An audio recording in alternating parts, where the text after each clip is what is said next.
हमारी संस्कृति, हमारे संस्कार सदा रहे हमारे साथ। भारत के महान ग्रंथों और काव्यों का संपूर्ण संकलन। सब्सक्राइब करें तिलक। प्रार्थना की खुशबू, साइकिल प्योर अगरबत्ती।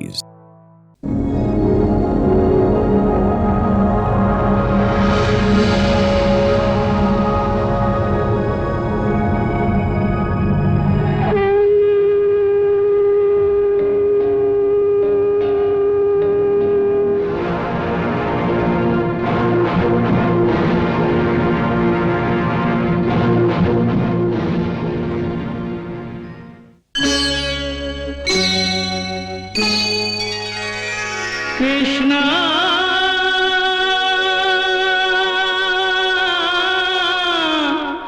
कृष्णा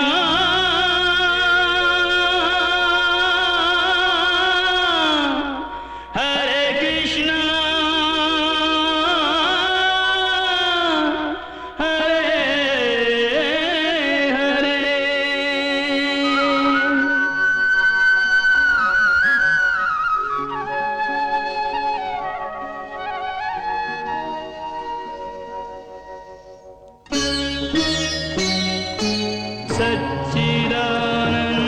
सच्चिदानन्दरूपाय विश्वोत्पत्त्यादिहेतवे तापत्रयविनाशाय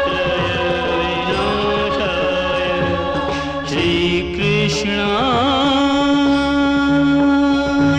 वयं नमः।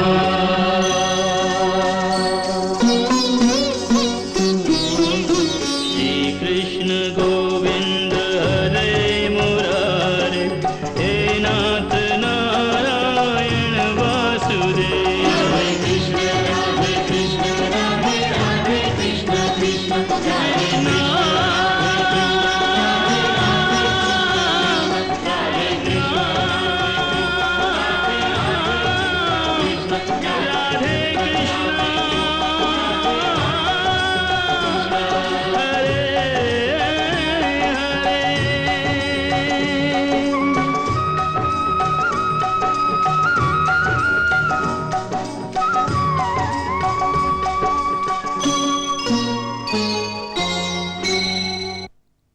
कि देवकी की 8वीं संतान एक लड़की थी या लड़का? ये जानने का एक उपाय मेरी समझ में आता है। क्या? वसुदेव। वसुदेव? हाँ, वसुदेव। वसुदेव सत्यवादी है, वो झूठ नहीं बोलता। महाराज उससे सीधा प्रश्न करें और यदि वो उत्तर ना दे तो उसे ऐसी यातनाएं दी जाएं कि वो सत्य बोलने पर मजबूर हो जाए। जब कंस के सैनिक वसुदेव के महल में उसे पकड़ने के लिए गए तो वसुदेव महल में नहीं थे।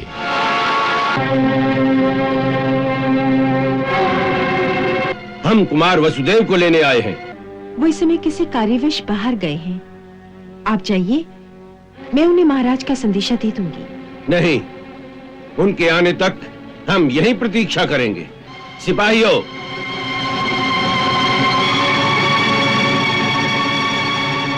उस समय महर्षि गर्ग वसुदेव को यह रहस्य बता रहे थे कि वास्तव में कृष्ण उन्हीं का पुत्र है।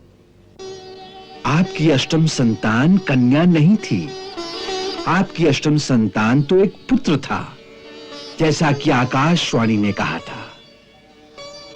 पुत्र था? हाँ, और वो वही है कृष्ण, जो इस समय नंदराय जी का पुत्र कहलाता है। गुरुदेव ने अपनी योग शक्ति के द्वारा वसुदेव को उनकी मन की आंखों से वो दृश्य भी दिखा दिया कि किस प्रकार वे बालक को नंदराय जी के घर छोड़ आए थे।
वसुदेव जब घर पहुंचे तो वे देवकी को वो गूढ़ रहस्य बताना ही चाहते थे कि कृष्ण उसी का पुत्र है। मैं ये सोच रहा था कि आपको वो रहस्य मैं बताऊं कि ना बताऊं। वही वो गुरुजी। हाँ? ये आप ही की प्रतीक्षा कर रहे हैं। कौन? महाराज ने आपको इसी समय राजमहल में बुलाया है। राजमहल में बुलाया है? लेकिन क्यों? राजा के मन में क्या है ये सैनिक को कैसे पता हो? ठीक है, चलो। मैं भी साथ चलूंगी। नहीं, केवल इन्हें ही लाने की आज्ञा हुई है। धीरज रखो। चलो। चलिए।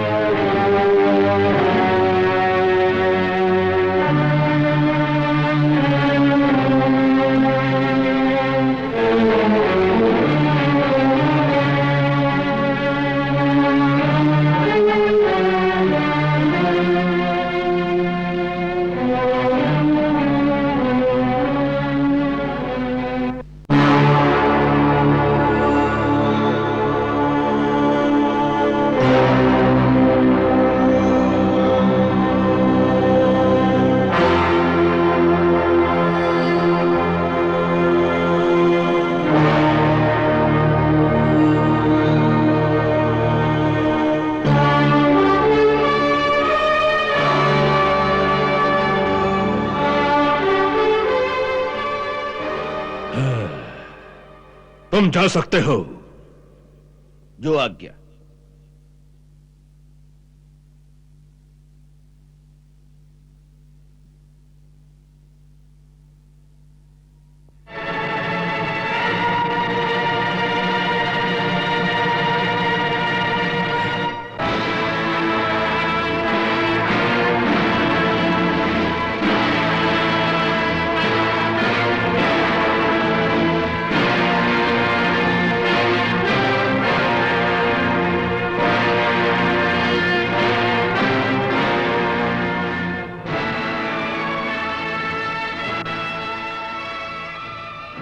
कुमार वसुदेव, तुम अपने आप को सत्यवादी कहते हो। यदि तुम जैसा सत्यवादी झूठ बोले तो उसे क्या दंड देना चाहिए? दंड देने का काम तो राजा का है,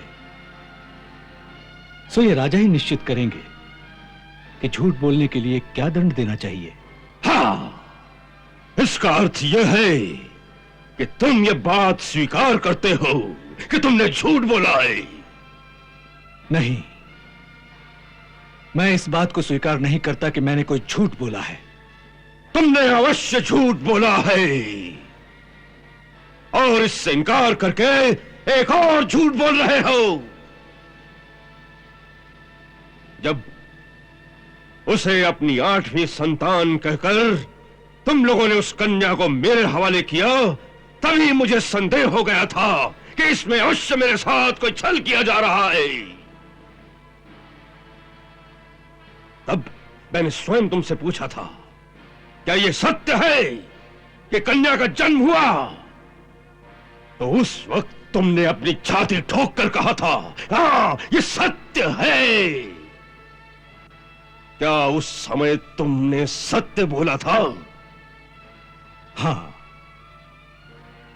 उस समय मैंने जो कुछ कहा था वो सत्य था। झूठ! तुम फिर झूठ बोल रहे हो। बार बार झूठ बोलने से असत्य सत्य सिद्ध नहीं किया जा सकता।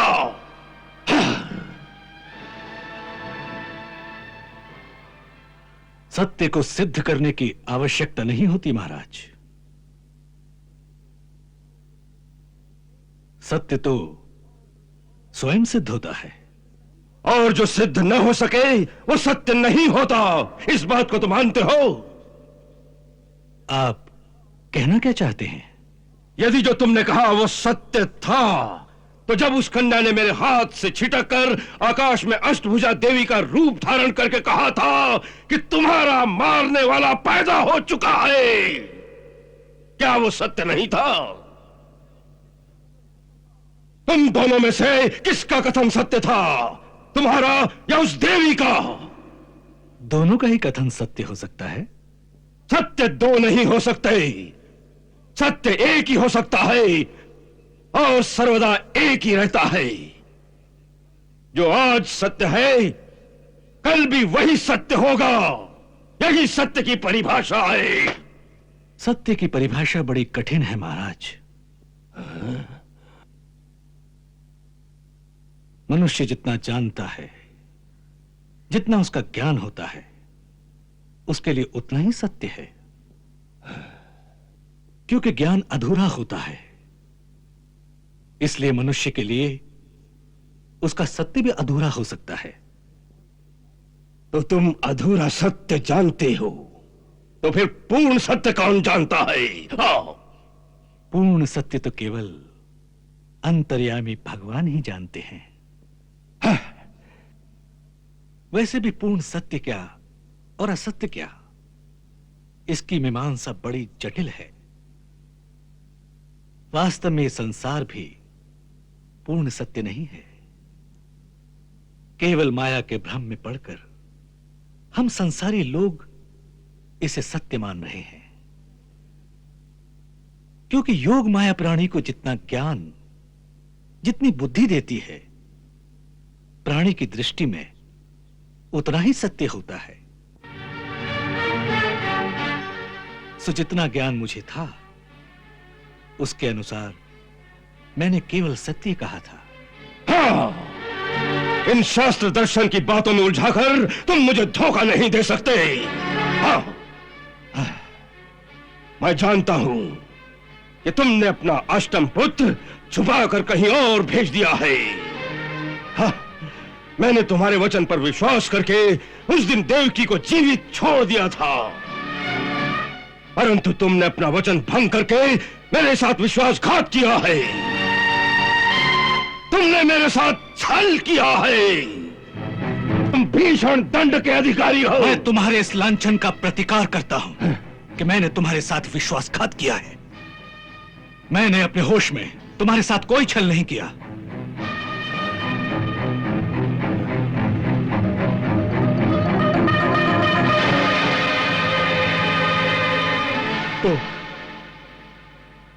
तो इसका अर्थ यह है, इसका अर्थ यह है कि तुम उस समय होश में नहीं थे। है? क्या अब होश में हो? अब कुछ बता सकते हो? हा? मैं अंतिम बार पूछ रहा हूं वसुदेव।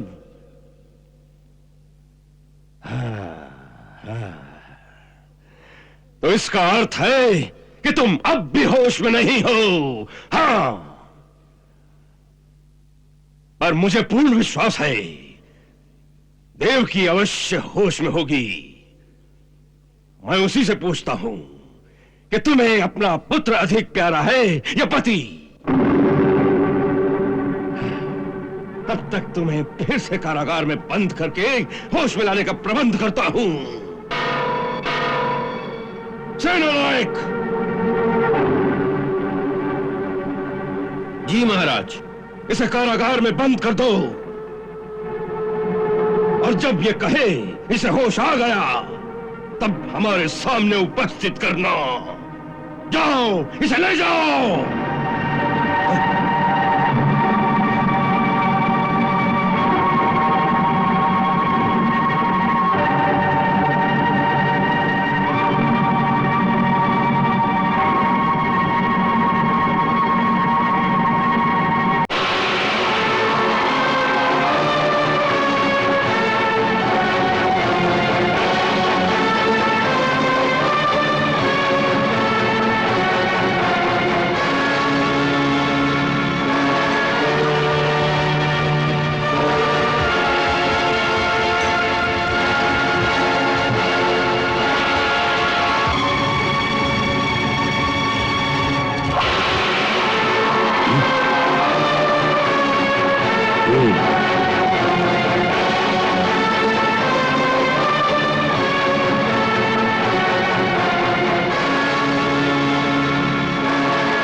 देवकी, हाँ?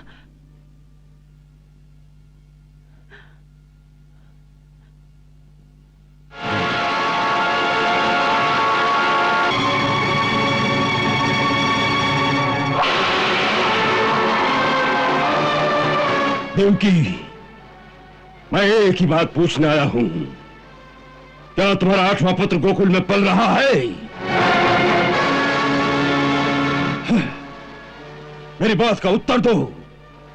वो कृष्ण नाम का बालक जो नंद और यशोदा का पुत्र कहलाता है, क्या वही तुम्हारा 8वां पुत्र है जिसे तुम लोगों ने छल से वहां भेज दिया है? नहीं भैया, वो तो नंजी और यशोदा भाभी का ही पुत्र है। मेरा वो कुछ नहीं लगता। तुम भी अपने पति की भांति झूठ बोल रही हो। नहीं भैया, मैं सच कह रही हूँ। नंजी तो स्वयं आपके दरबार में इस समाचार देने आए थे। उनकी बहुत वर्षों की कामना भगवान ने पूरी की है। वो उन्हीं का पुत्र है। यही तो प्रश्न है। इतने वर्षों से जो कामना पूरी नहीं हुई, वो सहसा उसी दिन कैसे पूरी हो गई जिस दिन तुमने एक कन्या को जन्म दिया?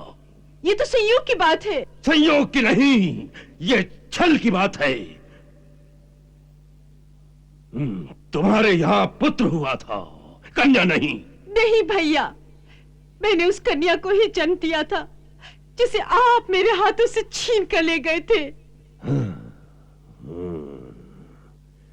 देवकी, तुम्हें अपना पुत्र अधिक प्यारा है या पति?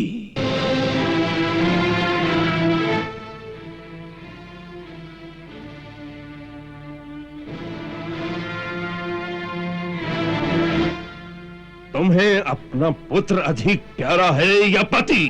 भैया, भैया ये क्या कह रहे हो? मैं ठीक कह रहा हूं।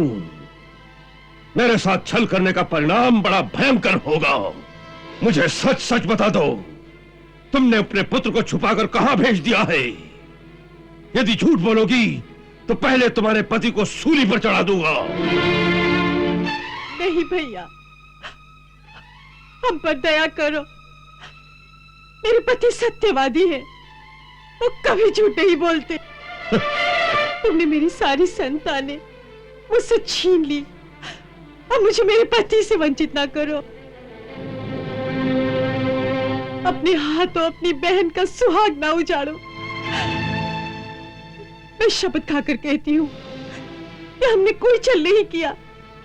मेरी अष्टम संतान वो कन्या ही थी।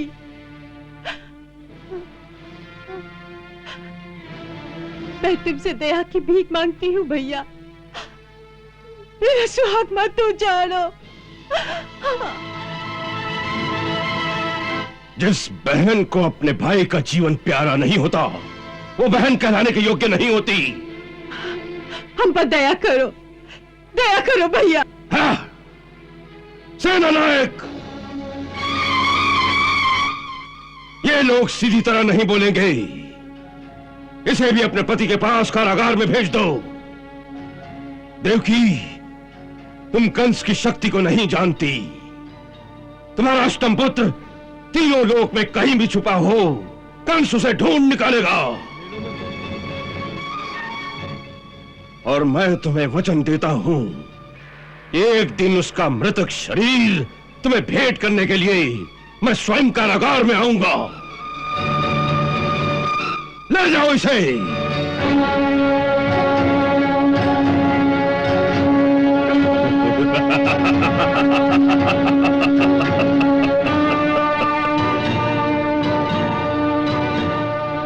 देवकी, मैं तुम्हें एक अवसर और देता हूं।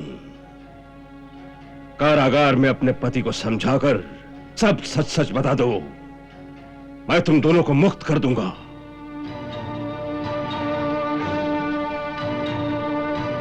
एक नया महल बनवा दूंगा तुम्हारे लिए। तुम्हारे पति को राज दरबार में एक सम्मानित पदवी प्रदान कर दूंगा।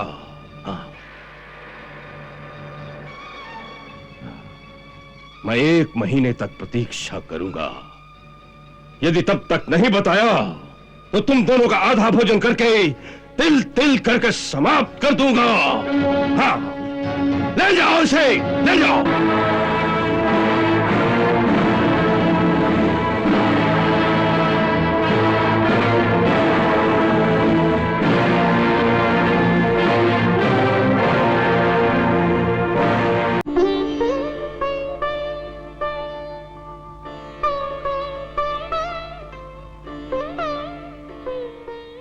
हमने आपको उस दिन कहा था कि और भी कई रहस्य हैं जिन्हें आपसे छुपा कर रखा गया है,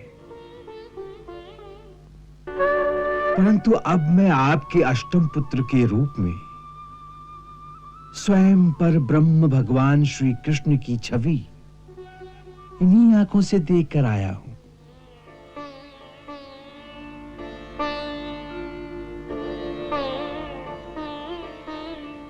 और वो भी सच है कि यही है वो तारणहार जो जगत कल्याण के लिए देवकी के गोद में प्रकट हुआ है।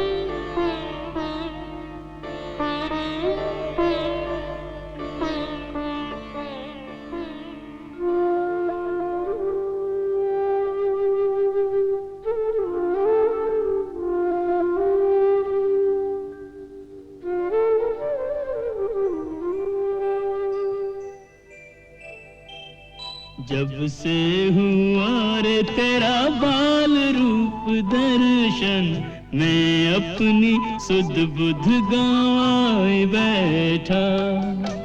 त्रिभुवन के नाथ सारा जग तेरे हाथ, और तू मेरे हाथों में आए बैठा।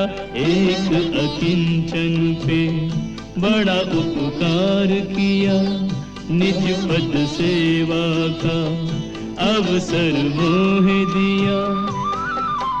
मीठी सुखद अनुभूतियों को तेरी मानस पटल पे सजाए बैठा।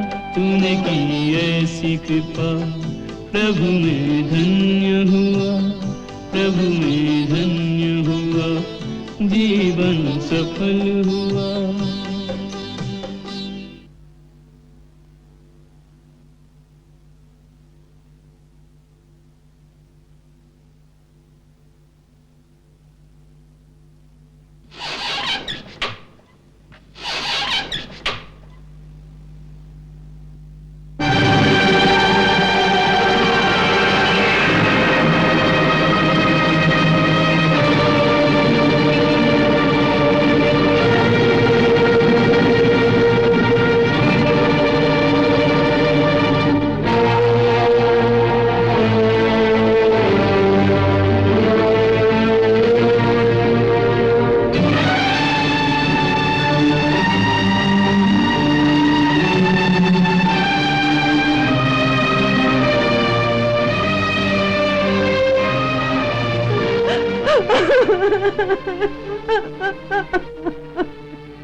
नहीं देवकी, नहीं, ऐसे नहीं रोते।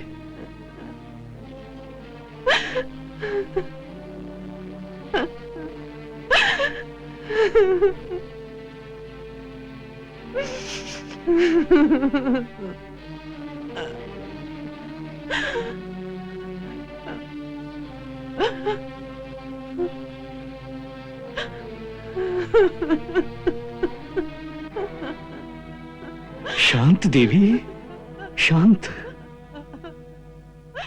ऐसे विवल होने से कुछ नहीं होगा। धीरज रखो। विपत्ति के समय तो मनुष्य के धीरज की परीक्षा होती है।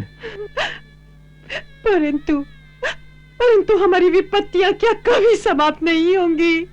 होंगी, अवश्य होंगी। नहीं, आप झूठी आशा दिला रहे हैं मुझे। हमारी विपत्तियां कभी समाप्त नहीं होंगी। भैया को शायद पता चल गया है हमारे पुत्र के बारे में कि वो गोकुल में पल रहा है। पता नहीं चला है, उसे केवल संदेह है। इसलिए तुम निश्चिंत रहो, तुम्हारे पुत्र को कुछ नहीं होगा। जिसके पुत्र का जीवन संकट में हो, आप उस माँ को निश्चिंत होने को कह रहे हैं। पुरुष की छाती में माँ का हृदय नहीं होता, इसलिए वो अपने पौरुष और वीरता के अहंकार में रोना भी नहीं चाहता। परंतु माँ के हृदय में कोई अहंकार नहीं होता, केवल ममता होती है। और जब ममता को ठेस पहुंचती है तो उसका हृदय चित्कार कर उठता है।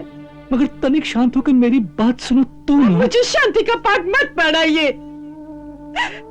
मुझे शांति और धैर्य की बातें नहीं सुननी। मेरे कानों में तो केवल भैया की धमकी गूंज रही है कि मैं तेरे पुत्र का मृतक शरीर तुझे कारागार में आकर भेंट करूंगा। उसे कर लेने दो, वो जो भी करना चाहता है।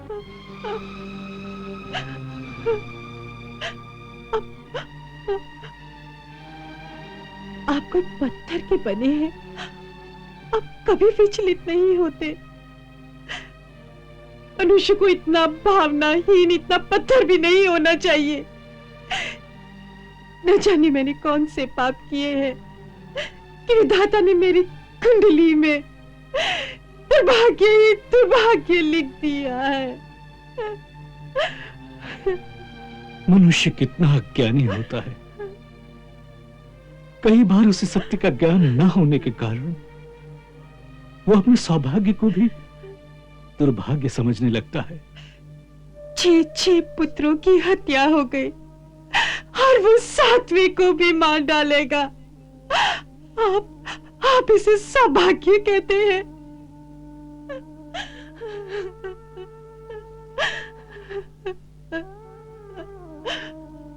देखो, वो आपको सत्यवादी मानते हैं।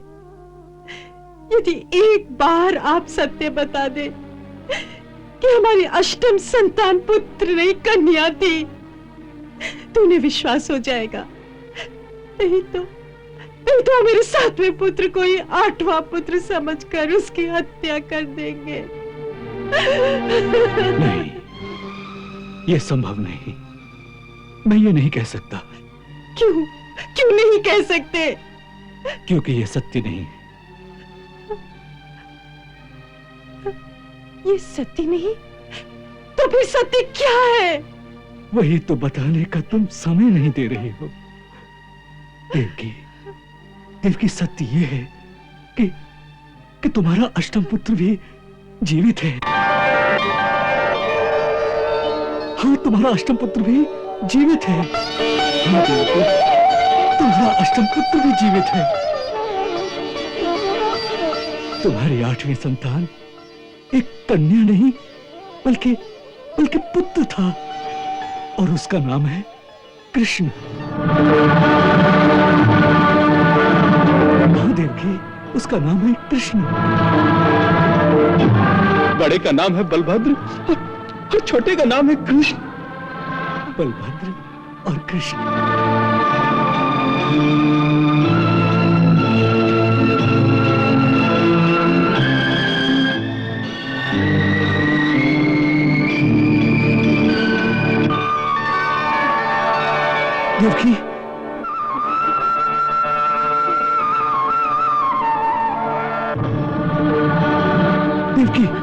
देवकी, देवकी संभालो। देवकी संभालो अपने आप को। देवकी संभालो अपने आप को। देवकी।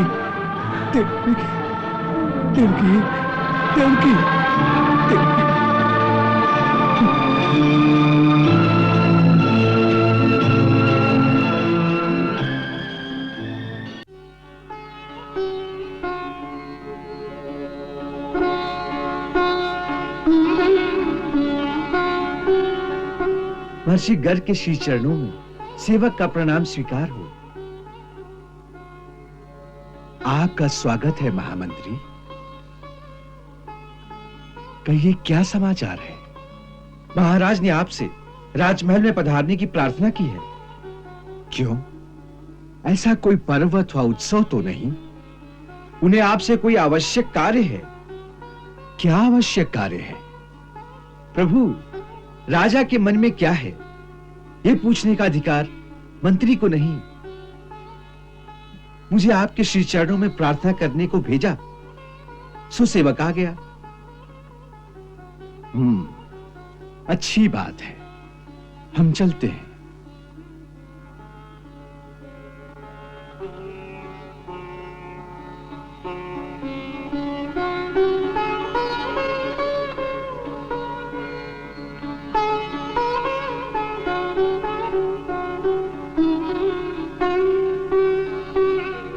चलो।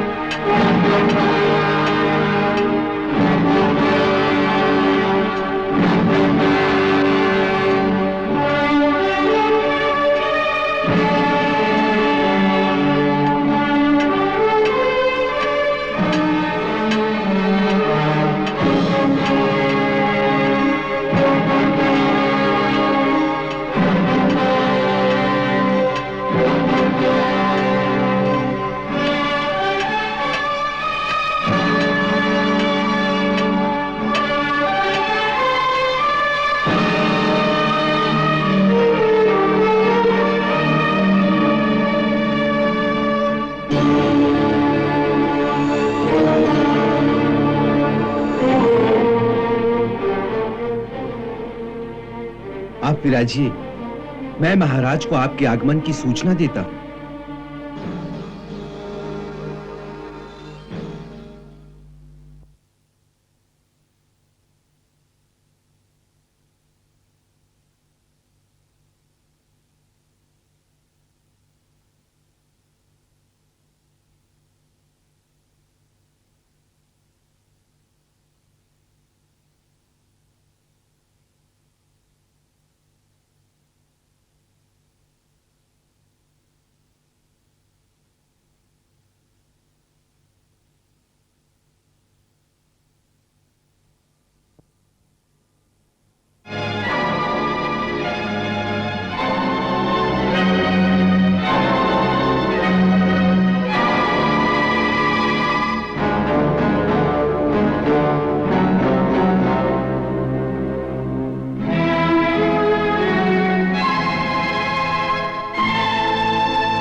राजन, आपने हमें यहां किस कारण से बुलाया है? आपसे हमें कुछ परामर्श करना है। गुरु से परामर्श करना हो तो राजा को स्वयं चलकर गुरु के द्वार पर आना चाहिए। गुरु को अपने द्वार पर बुलाना मर्यादा और शिष्टाचार दोनों के विरुद्ध है। आपका अर्थ है राजा अपने राज पुरोहित को कभी अपने राजमहल में बुला नहीं सकता? बुला सकता है, परंतु किसी दूसरी परिस्थिति में। अर्थात? जैसे राजा कोई यज्ञ करे, कोई महान धर्म कार्य करने का निश्चय करे, तो गुरु को बुलाना चाहिए। या कोई आपातकाल हो, देश या राजा पर कोई विपत्ति आ जाए, राजा का शरीर गुरुद्वार तक पहुंचने में असमर्थ हो, वो घायल हो गया हो अथवा किसी भयानक रोग से पीड़ित हो, तो ऐसी परिस्थिति में वो गुरु से अपने महल में आने के लिए अवश्य प्रार्थना कर सकता है। परंतु इस समय हमें ऐसी कोई परिस्थिति दिखाई नहीं देती। यह विपत्ति का ही समय है। कैसी विपत्ति? आपने गोकुल गांव में जाकर किसी बालक का नामकरण संस्कार किया है? किसी बालक का नामकरण संस्कार होने से तुम्हारे जैसा महाबली राजा विपत्ति में पड़ सकता है? इस तर्क को हमारी बुद्धि स्वीकार नहीं करती राजन। हम इस वृथा तर्क में पड़ना नहीं चाहते। हम केवल इतना जानना चाहते हैं, क्या आपने गोकुल में जाकर किसी बालक का नामकरण किया था? यदि किया था तो बालक कौन था, किसका पुत्र था, क्यों आपने उसका नामकरण संस्कार किया, किसकी आज्ञा से आपने यह संस्कार किया था?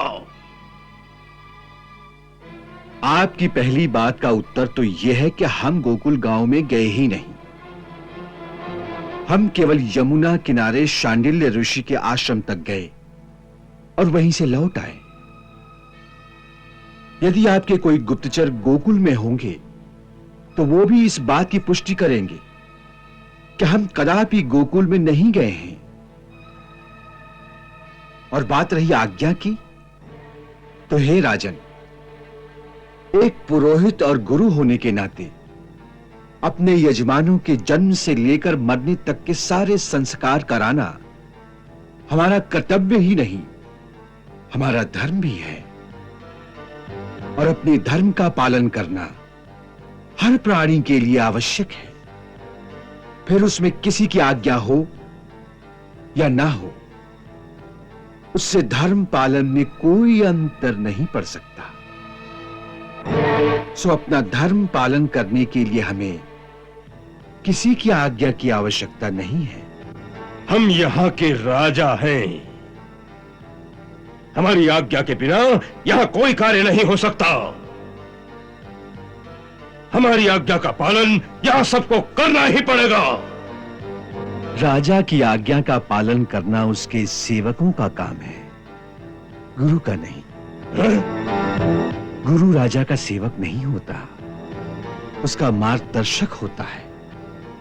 सो गुरु का काम है आज्ञा देना, आज्ञा का पालन करना नहीं। हमें ये वृथा भाषण मत सुनाइए।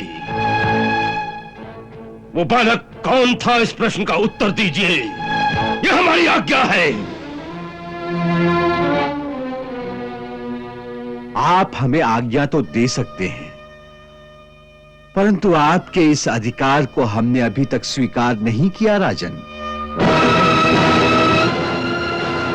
ये मत भूलिए, जो राजा की आज्ञा का पालन नहीं करता, राजा उसे दंड दे सकता है। दंड देने के लिए न्याय और सदाचार की शक्ति होनी चाहिए। शक्ति? शक्ति तो राजा की तलवार है।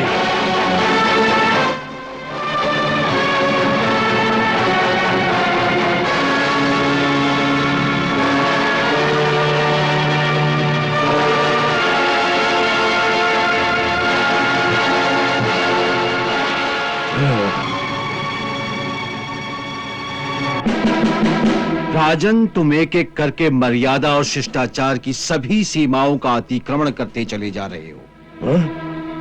तुम इतना छोटा सा शिष्टाचार भी भूल गए कि गुरु को घर में बुलाकर उसे प्रतीक्षा करने के लिए नहीं कहा जाता, बल्कि स्वयं द्वार पर जाकर उसका स्वागत किया जाता है। फिर उसके चरण पखारे जाते हैं और जब गुरु आज्ञा दे तब अपने आसन पर बैठा जाता है।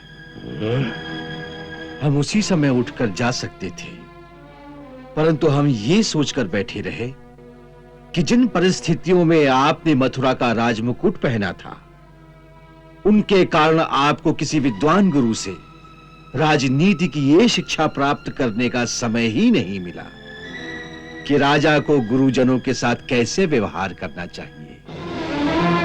सो आपके अज्ञान और अहंकार को इसका कारण समझकर हमने बुरा नहीं माना, हम चुप रहे। परंतु अब हम यहां बैठ नहीं सकते, क्योंकि आपकी इस तलवार के क्रूर प्रदर्शन के पश्चात यह संभव है कि हमारा संयम टूट जाए और हमें क्रोध आ जाए। सो उससे पहले ही आपकी समस्त धृष्टता को हम क्षमा करते हैं और आपको आशीर्वाद देते हैं कि भगवान आपको सद्बुद्धि दे, जिससे आपका कल्याण हो।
उस बूढ़े को राजमहल से बाहर मत जाने दो।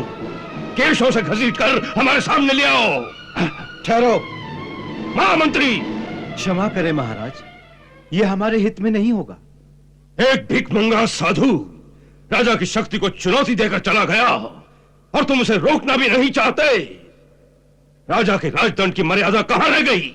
आप राजदंड की बात करते हैं, परंतु ये भूल जाते हैं किस तपस्वी के पास ब्रह्मदंड है। ब्रह्मदंड? हां, आपने वो कथा तो सुनी होगी ना कि किस प्रकार महर्षि वशिष्ठ ने अपने ब्रह्मदंड के द्वारा राजा विश्वामित्र की सारी सेना को भस्म कर दिया था।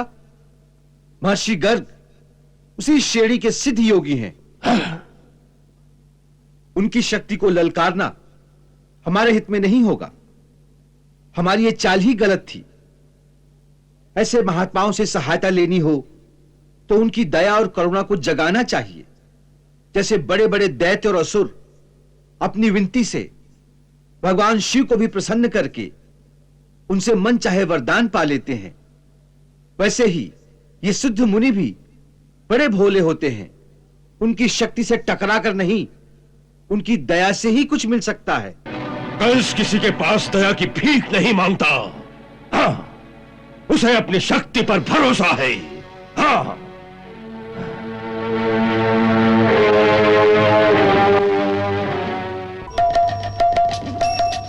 हरे कृष्णा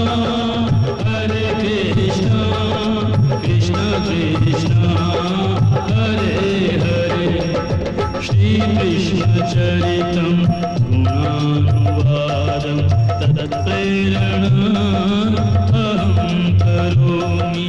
मम भावगीतं हृदयस्य प्रीतं त्वत्पद्मपादे समर्पयामि। हरे राम राम राम हरे हरे, हरे कृष्ण कृष्ण कृष्ण